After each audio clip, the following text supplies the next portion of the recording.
Ang lalaki sa kwentong ito ay kasalukuyang nanliligaw sa isang maganda at sexing babae. Akala ni Laulie kailangan niya ng maraming pera para mapao ito. Pero laking gulat niya mas agresibo pa pala ang babae. Ngayong gabi ayoko nang umuwi. Napaisip si Laulie sa sinabi ng babae. Kung hindi siya uuwi kailangan niyang magsinungaling. Pero sino bang makakatanggi sa ganitong tukso? Nang makatulog na si Laulie biglang bumangon ang babae. At sinabing biglang namatay ang tatay ng best friend niya kaya kailangang umalis agad. Gabi na at ang bahay pahingahan ay nasa gitna ng liblib na lugar. Wala ring makuhang ride online. Amoy alak pa rin si Lauline. Pero napilitan siyang magmaneho kahit lasing. Sumakay sila sa BMW X5 at pinakamadilim na daan sa bundok. Ang babae na nasa passenger seat, biglang lumapit kay Laulie. At hinalikan siya para raw siya magising. Pero alam nating tiyak, buno ang kahihinatnan nito. Isang kawawang pedestrian ang nabundol at tumilapon ng 40 metro sa harap ng overpass. Nang ilig si Lodi habang bumababa para tingnan. Pero laking gulat niya, kalma na ang nabundol, ni hindi man lang nagalit. May isang hindi nyo pa alam na fun fact. Kapag napapatay ka habang lasing sa pagmamaneho sa Korea, makukulong ka. Kaya nang imungkahin ng babae na tumawad ng pulis mariing tumutol si Laudy. Kahit parang mabawasan ang sentence siya pong si Suko. Kapag sumabog ito sa media wasak ang pamilya at karera niya. Kaya upang gaman ng konsensya sinisi niya ang babae. Sabi ko huwag na tayong kumonta pero pinilit mo. Sabi ko lasing ako pero pinilit mong magmaneho ako. Lahat ng ito kasalanan mo. Habang nagtatalo sila may parating na sasakyan sa malayo. Dali-daling hinailan ni Noli ang bangkay. At itinago sa kabila ng BMW X5. Huminto ang Hyundai na sasakyan. Umatras pa para ng manood ng eksena. Uy bro, napapatay ka ba ng tao? Sumimayda. Nataranta si Noli at agad nagpalusot. Huwag kang gumawa ng kwento. Hindi ako napainom. Nadulas lang ang BMW at bumangga sa guardrail. Umiti lang ang driver. Tama sino pa ba ang bumibili ng BMW ngayon? Matapos mapaalis ang chismosong driver. Binuksan ni Noli ang trunk ng X5 at iniamon ng bangkay. Plano niyang ilibing ito sa isang lugar na walang tao. Walang makakalam, walang ebidensya. Pero laking gulat niya may biglang lumitaw mula sa gilid ng kalsada. May isang taong nakasaksi sa lahat. Nakita ng saksi ang buong pangyayaring pagbangga at pagtatago ng bangkay ni Laudy. Nakasakay siya sa isang shared bike. Parang gustong paandarin ng sobrang bilis na lumilikha na ng apoy ang kadena. Alam ni Nauli na kapag pinatakas niya ito tapos na siya. Sa tapot dumiretso si Nauli sa shortcut at humabon. Parang gutom na tigres sa pag-atake. Napamanga ang babae sa napita. Sa loob lamang ng 10 minuto 2 tao ang napatay ni Nauli. Buti na lang at malaki talaga ang trunk ng BMW X5. Kahit 2 matandang lalaki ay kasya pa. Pagkatapos ay pinaharurot ni Nauli ang sasakyan. Papunta sa isang lugar na tinatawag na Chuyu Mountain. Bigla namang nagising ang saksi na nawalan ng malay. Kinuha ang cellphone at binuksan ng flashlight. Pagkakita sa bangkay sa tabi niya napasigaw agad siya. Oprah alternasyon sobra na to. Galit na galit si Lowly kaya kinuha ang golf club. At pinaghahampas ang saksi ng walang tigil. Sino ba namang di pa natutulog ng ganitong oras? Sino bang nagbibisikleta sa oras? Tingnan natin kung gusto mo pa ng bisikleta. Ako si Laupar, huwag mo akong patayin. Pangako ko wala akong nakita. Kahit batang 3 taong gulang di maniniwala dyan. Nag-isip si Lowly saglit. At humingi ng bank account kay Laupar. Agad siyang nagpadala ng 10 milyong won bilang hush money. Pagkatapos inutusan niyang gumaba si Laupar. At buhati ng bangkay ng 100 metro. Sa isang bakanteng lote nagukay sila ng malalim. Ngayon hindi lang siya tumanggap ng pera. Kasama na rin siya sa krimen ng pagtatago ng bangkay. Doon lang tuluyang nakahinga ng maluwag si Laulie. Nang natabunan na ang upay, isinakay ni Laulie ang dalawa at umuwi. Pagdating niya na sa Seoul maliwanag na ang araw. Ibinaba ni Laulie ang babae. At sinabihang huwag munang makipag-ugnayan sa mga susunod na araw. Pagbalik niya nakita niyang nandoon pa rin si Laupar. Mukhang hindi siya kontento sa 10 milyon. Nanghihingi pa ng dagdag na 20 milyon. Wala nang magawa si Laulie kundi magpadala ulit. Ngayon 300,000 won na lang ang laman ng account niya. Ubos na ubos. Dagdag pa ang balat sa palad ng halos matuklap. Doble-dobleng sakit ang nararamdaman ni Laulie. Gusto na niyang mabaliw.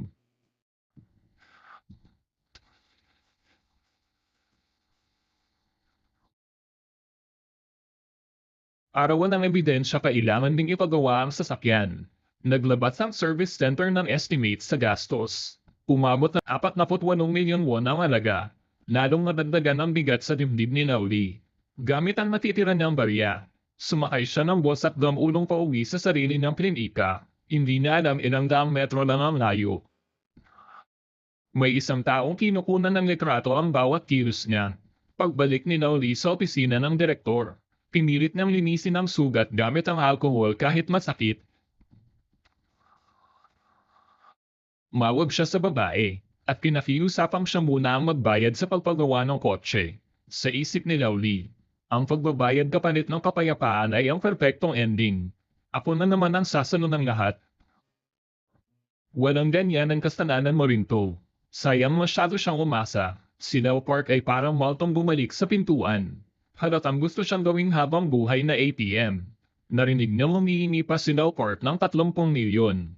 Gusto na sanang sumabog si Laulie pero di makapalag. Kaya pinigil niya ang inis at nagkunwaring kalmado. Sinabi niyang bigyan pa siya ng kaunting oras. Matapos maayos na panayasin ang malas na bisita, si Laulie ay nagwala at nilinis ang mesa na parang baliw.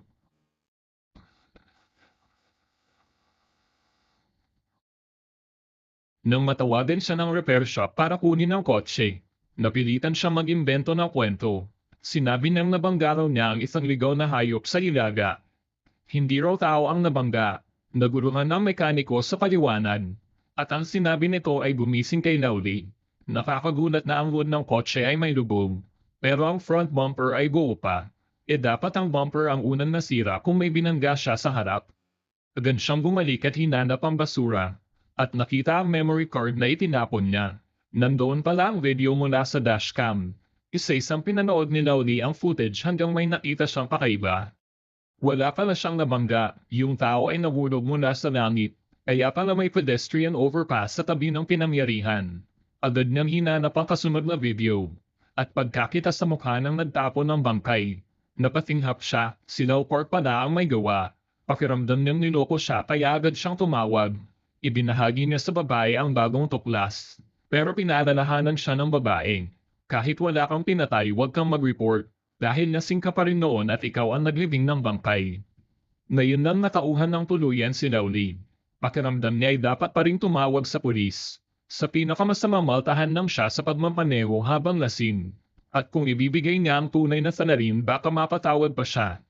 Hindi na nakapalag ang babae. Pumayag siyang samahan si Laulie sa pulisya bilang saksi. Pinapasok ni Laulie ang babae sa kotse. Tumanggi ang babae, sinabing may trauma raw siya.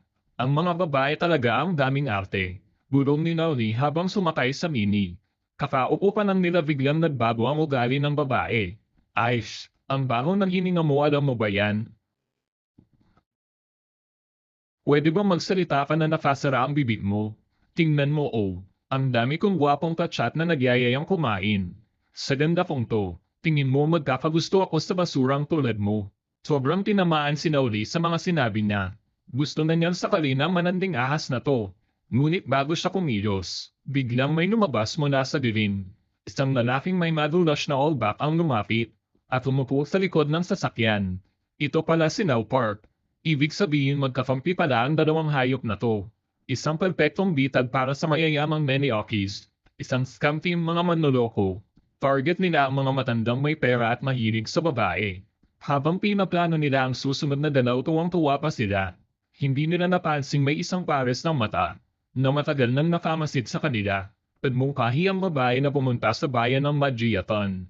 May abandonadong gusali roon. Perpektong lugar para pumatay at magtago ng bangkay. Buti na lang maliit lang ang Korea, parang iyon ang layo. Pagkalipas ng isang oras lumating sila sa lumang gusali, ay amoy pa ng lumat alikabok habang naguhukay sila ng hukay. Tuwang-tuwa pa ang babae habang nagkukwentuhan kay Leopard. Tapos minibiro pa si Laulie. Yung lokong yun akala niya type ko talaga siya. Feeling na siya si Lee Kwang-soo. Pero di nila inakala, nagising si Laulie sa epekto ng pampatulog.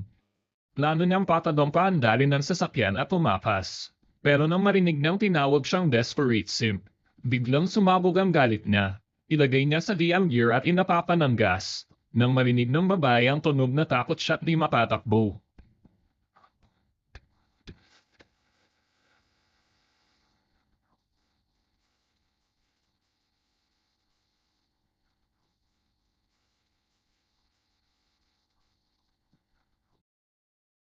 Habang tinitingnan ang katawan ng babae na nabali sa dalawa, sa wakas napadente rin si Lowly.